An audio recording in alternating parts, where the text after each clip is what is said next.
10. Rodrigo's Betrayal. This scene portrays the chilling reality of the intersection between Brazilian organized crime and police tactics, highlighting blackmail as a systemic method. Rodrigo Guevara's character embodies the duality of this criminal model, a former cop exploiting intimidation and blackmail rather than outright violence. The officer's interrogation tactic relies heavily on psychological pressure, wielding the threat of wrongful murder charges as leverage over Rodrigo. The depiction showcases how criminal organizations often leverage blackmail to maintain power and manipulate institutional actors, including corrupt police. Rodrigo's fear of losing his empire, even through false accusations, underscores the high stakes and precarious balance these figures navigate. This interrogation reveals the broader socio-political environment in which organized crime operates, where legal systems, corrupt officials, and gangs overlap, creating a complex web of coercion and survival. The suggestion that the police might fabricate charges to break Rodrigo illustrates the murky tactics sometimes employed to dismantle these powerful groups. Thematic and analytical insights. Blackmail as power. Use of intimidation and blackmail over violence reflects organized crime's strategic adaptability. Corruption and coercion. The blurred lines between law enforcement and criminality mark a cycle sustaining criminal empires. High-stakes psychological warfare. Interrogations extend beyond facts, aiming to erode will and force confessions. Fragile criminal empires. Rodrigo's desperation depicts the vulnerability beneath the surface of power. Narrative of betrayal. The interplay between Rodrigo and Javier foreshadows breaches within the criminal hierarchy. 11. The arrival of Tony Gatti. Tony Gatti's arrival and warm demeanor mask the tense undercurrents that Bruce can instinctively feel but not fully hear. This duality, the surface cordiality with hidden menace, is typical of criminal environments where appearances are carefully managed. The chef's warning to Bruce about staying out of business not meant for him speaks to the strict codes of silence, omerta, and survival in such circles, where curiosity and overstepping boundaries can be fatal. One Hand Bobby, who readers find out is the name of the chef with the severed hand, is working diligently but disabled, symbolizes the harsh consequences of missteps in this world, a living cautionary tale preserved by silent compliance. Restaurants and similar establishments often serve as fronts or meeting points for gang operations, blending everyday business with covert illegal activity. This setting deepens the trope of mundane, everyday environments doubling as hubs of illegality, reinforcing tension and Bruce's sense of alienation. Scene highlights and themes.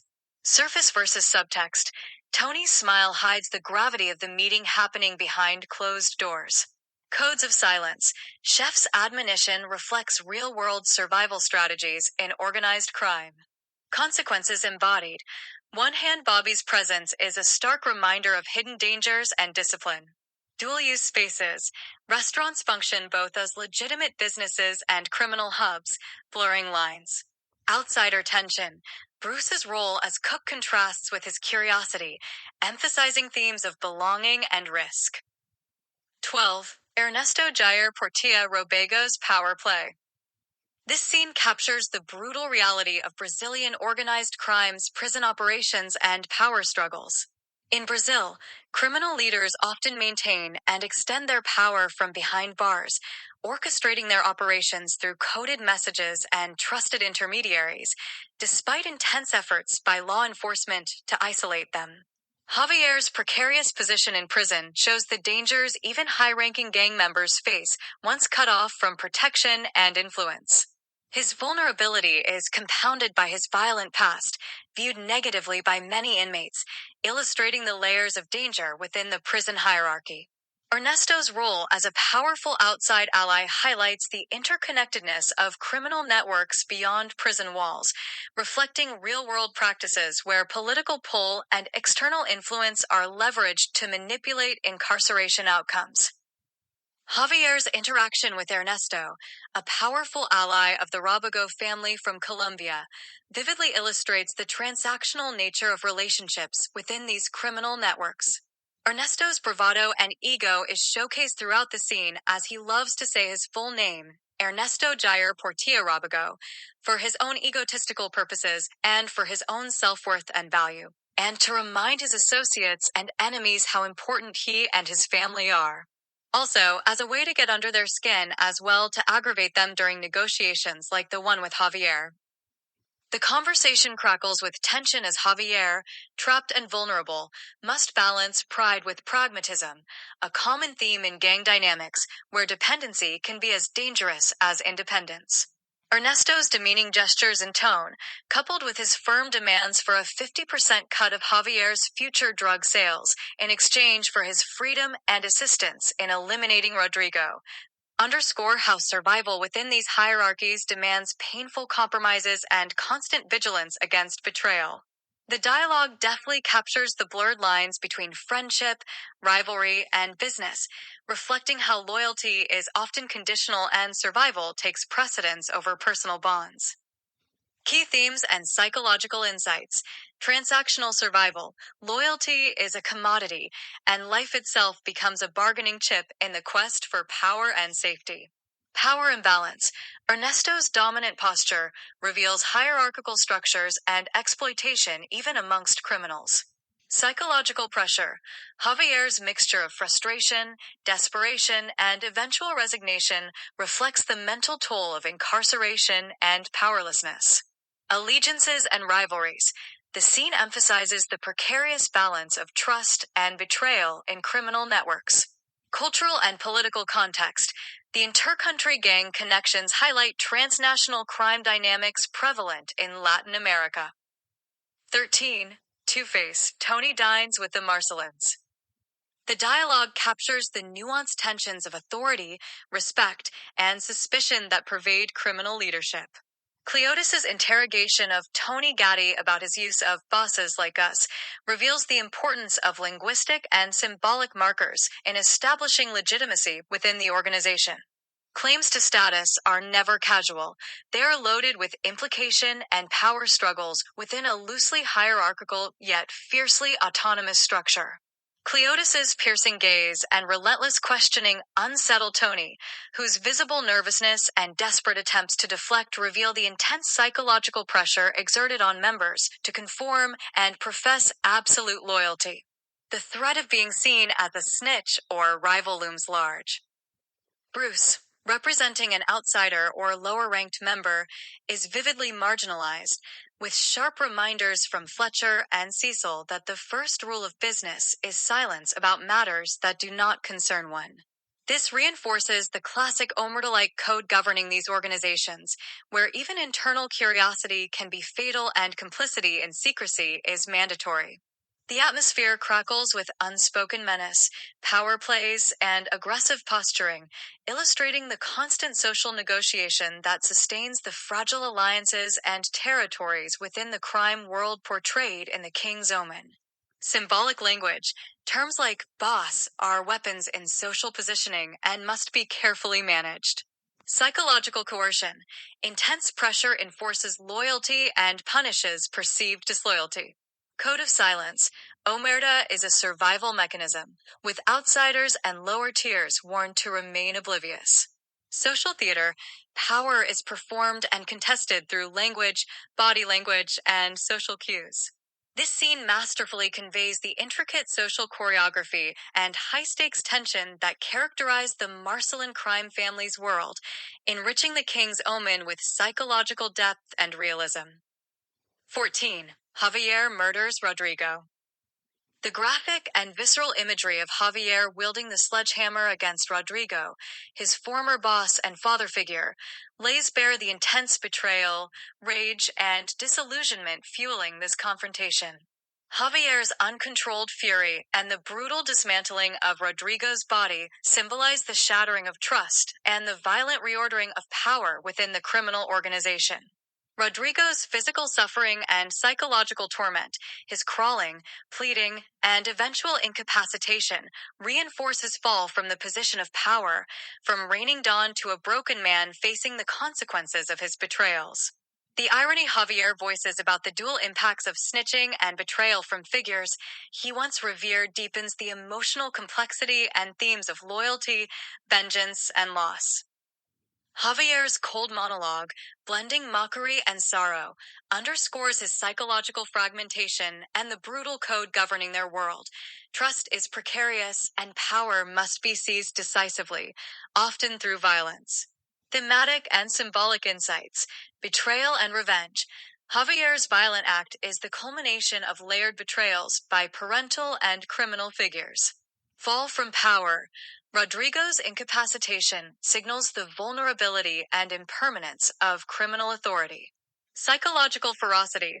Javier's monologue reveals a fractured psyche shaped by violence, abandonment, and loyalty. Cycle of violence. The scene exemplifies the brutal, self-perpetuating nature of organized crime conflicts. Symbolism of the sledgehammer.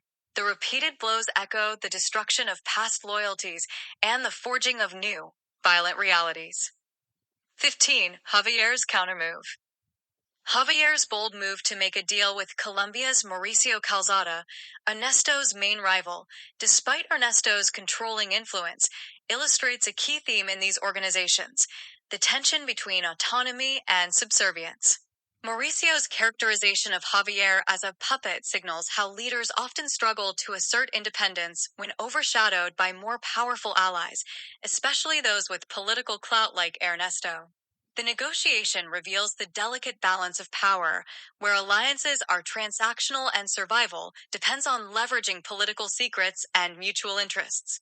Javier's demand for full autonomy and tax-free operation underscores the desire for freedom from external control. A recurrent issue in organized crime's pyramid-like structures where regional bosses seek to assert dominance while navigating obligations to overarching authorities.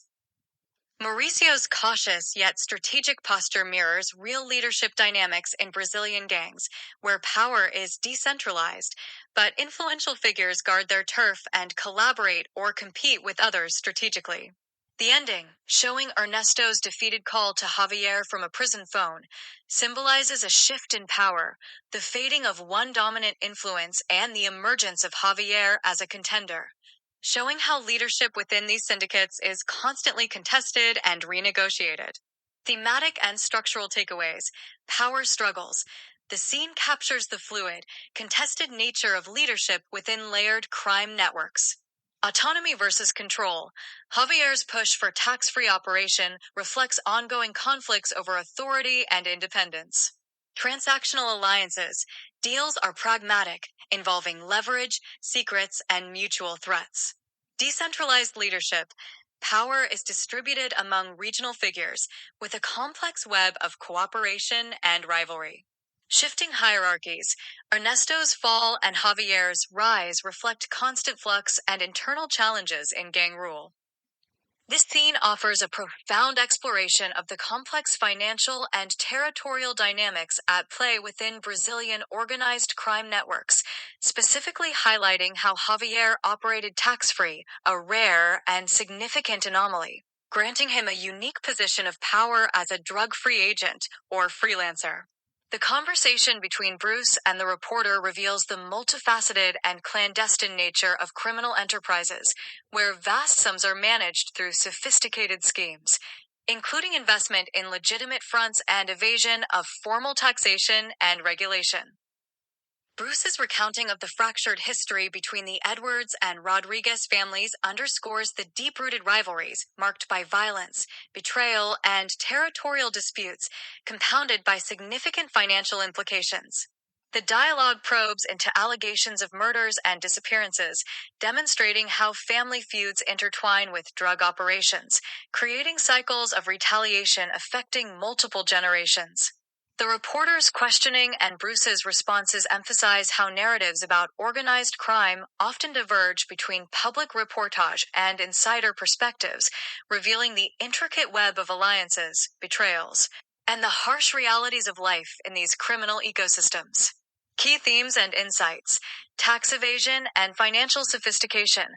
Javier's tax-free operation reflects a broader tactic of criminal groups using legal economic infiltration to protect and expand their power. Familial rivalries and violence. The Edwards-Rodriguez feud exemplifies how personal and family histories fuel prolonged gang conflicts with devastating consequences. Insider versus outsider narratives. The scene highlights discrepancies between public accounts and the lived experiences of those within these worlds. Economic fronts and power, controlled territories, and illicit economies are maintained through sophisticated management beyond street-level drug dealing. Historical legacy. The weight of past actions shapes present dynamics, loyalty, and enmity, deeply impacting character motivations. 16. Isandro Rodriguez's plan to take over. This scene provides a compelling exploration of power, ambition, and strategic tension within Brazilian organized crime, reflecting the intricate leadership dynamics. Isandro's request to open up shop back home and his plan to spark a gang war in Ohio as a stepping stone for expansion illustrates the perennial ambition within criminal organizations to grow territory and influence. His desire to avenge past grievances and outdo the Edwards family reveals how personal animosities often intertwine with business objectives in these syndicates. Javier's cautious, but telling responses reveal the key principle that long-term power often rests on regional control and stable governance rather than overextension. His warning about internal collapse due to overexpansion underscores historical patterns in organized crime where empires implode from within due to stretched resources and diluted control.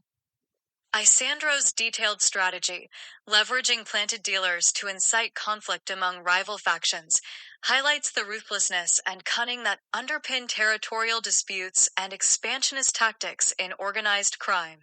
The scene captures the delicate balance between ambition and pragmatism, with Javier embodying experienced restraint while Isandro represents restless aggression and youthful boldness, a dynamic mirroring generational shifts within syndicates. Thematic and structural highlights. Territorial ambition, desire to control new markets drives conflict and strategic deception. Power stability. Long-standing control over one region is often more sustainable than rapid expansion. Generational dynamics. Tension between experienced leadership and ambitious younger lieutenants. Internal conflict as tactic. Instigating wars among rivals to weaken them is a common expansion strategy. Organizational fragility. Overextension risks opening vulnerabilities and internal collapse. 17. The Tony Gatti Hit. Cleotis Marcelin firmly asserts control by forcibly keeping Tony, a suspected snitch, confined despite his attempts to leave. Tony's anger and pleas for escape give way to fear as he realizes his fate is already sealed. While Bruce is leaving, he sees Anthony Edwards, who he explains is a relative who betrayed Angela Edwards by trying to assassinate her during her annual charity event, but failed, but who would later take over the Edwards crime family and become the boss of bosses over all the regions. Bruce is rendered by this flashback, as he almost approaches Anthony, but he changes his mind at the last minute and manages to take cover behind a nearby dumpster to avoid being seen during this tactical hit. This tension escalates as Anthony arrives and violently confronts Tony, brutally beating him for betraying the gang by cooperating with law enforcement. The violence is punctuated by moments of pragmatic care, as Lysandra reluctantly tends to Anthony's injured hand, revealing the complex human connections amid ruthless business. Tony's beatings and final defeat symbolize the irreversible consequences of betrayal in the hardcore criminal world. Bruce, as a near-innocent observer and worker in the gang-owned restaurant, provides an outsider's lens, showing the juxtaposition of normal life and underlying violence. His reflections on the day and past trauma tie personal histories to present conflicts, building narrative depth. The scene concludes with Tony's death, disposed of by Cecil and Flex, reinforcing the deadly enforcement of loyalty and the merciless handling of traitors in the gang hierarchy. Detailed analysis and insights enforcement and loyalty. The scene vividly demonstrates how loyalty is enforced through fear, violence, and public displays of punishment. Power dynamics. Cleotis and Anthony exert dominance, embodying the dual facets of leadership and violence essential to maintain control. Human complexity. Lusandra's role shows caregiving amidst cruelty, highlighting emotional contradictions in gang life. Outsider perspective. Bruce's role contextualizes the violence within everyday life, emphasizing how ordinary people are impacted or witness the consequences. Narrative significance. The scene underscores the stakes of betrayal and sets a tone of brutal finality integral to the gang's code. Psychological impact. The trauma and fear permeating characters reveal the psychological toll of living within such high-risk environments. 18. Commissioner Jordan Banks questions Bruce. This scene captures a tense and pivotal moment in Bruce Edwards' life, revealing the complex intersection between his personal world and his involuntary ties to organized crime, law enforcement, and deep-rooted family history. Bernadine's surprised reaction to the police visit sets an immediate tone of intrusion and suspicion. Bruce's uncertain response to the appearance of Jordan Banks, the commissioner of the Cleveland Police Department, CPD, emphasizes his precarious position, a man mindful of his past, but seeking normalcy. Bruce's hesitation and guarded demeanor suggest an awareness that his association with gangs brings scrutiny and danger. Jordan Banks' approach is layered with a mix of authority, concern, and subtle judgment. He directly informs Bruce that they are investigating Anthony Gatti, a known mobster who has mysteriously disappeared, believed to be in the Cleveland area where Cleotis' influence prevails. Jordan probes Bruce for any intelligence on suspicious activities, emphasizing the critical nature of Bruce's potential insights despite his intent to stay detached. The dialogue between Bruce and Jordan deepens with references to Bruce's famous gangster lineage and the risks inherent in his current environment, reinforcing how past legacy and present choices entangle him. The commissioner's warnings about an impending investigative crackdown on the Marcelin family signal looming threats and the high stakes involved. Bruce's reticence and defensive posture reveal his conflicted state between self-preservation and the burden of family ties and history. Jordan's mention of Rashawn adds an emotional undertone reflecting unresolved family tensions. The scene ends with Bruce contemplating the weight of this encounter, cigarette in hand, symbolizing a moment of reflection on his present challenges and the dangerous world he remains part of despite attempts to distance himself. Detailed scene elements and analysis. Unexpected police contact. The arrival of the CPD commissioner at Bruce's home disrupts his fragile normalcy and signals serious criminal investigations underway. Bruce's dual world. His guarded responses highlight the tension of living between legitimate life and criminal associations. Law enforcement strategy. Jordan's investigative approach mixes probing for information with warnings and concern, reflecting tactical outreach to peripheral figures. Familial legacy and pressure. References to Bruce's lineage underscore how past family history compounds present dangers. Emotional subtext. Subtle mentions of family members and past losses add psychological depth to Bruce's character. Foreshadowing. The scene portends increased police pressure on the gangs and foreshadows Bruce's difficult path ahead. 19. Bruce's warning for Cleotis.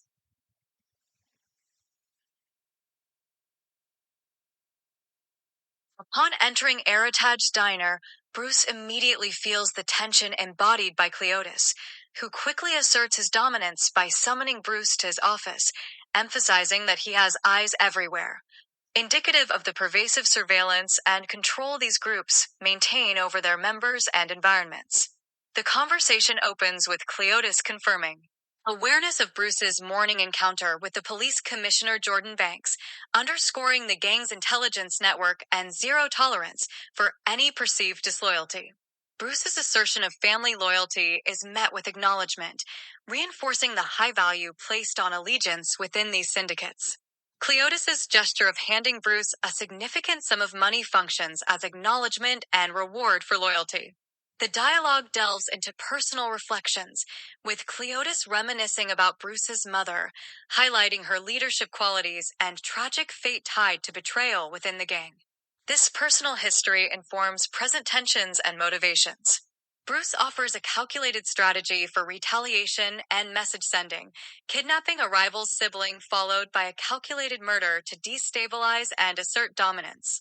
Finally, Bruce's warning about a dedicated police task force targeting the Marcelin family signals an imminent crackdown, foreshadowing escalating pressures from law enforcement.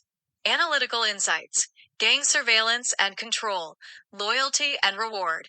Monetary compensation underscores the transactional, but deeply personal bonds within these groups. Interpersonal legacy. Reflections on Bruce's mother highlight how familial history shapes current gang dynamics. Strategic violence.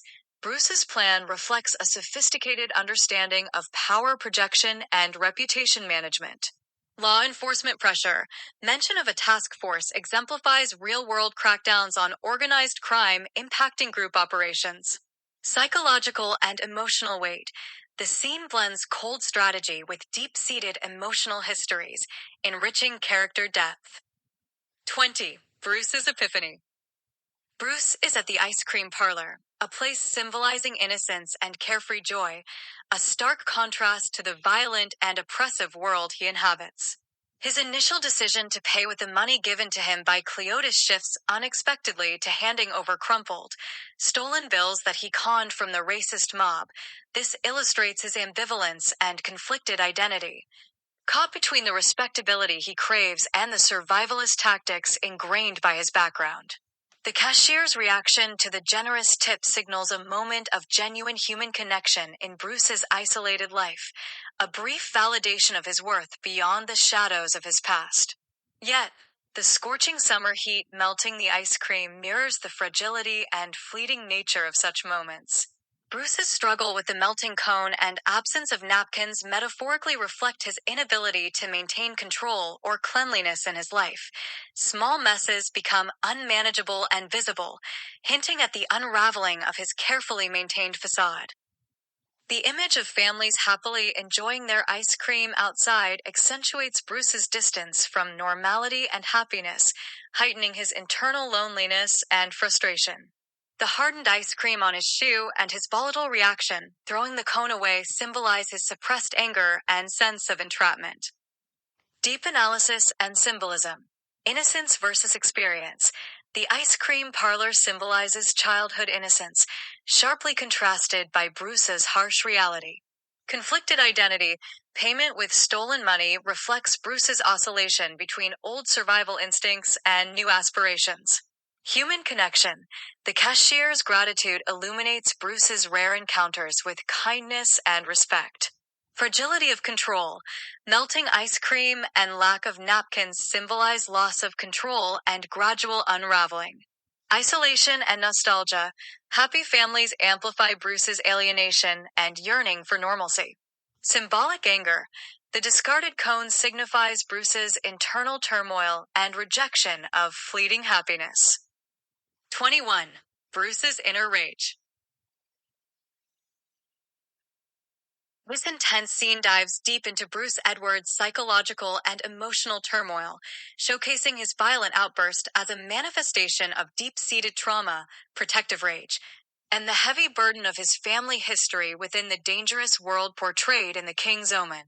The flashback to a young Bruce being violently reprimanded by Rashawn evokes a brutal upbringing marked by fear, powerlessness, and harsh lessons about survival.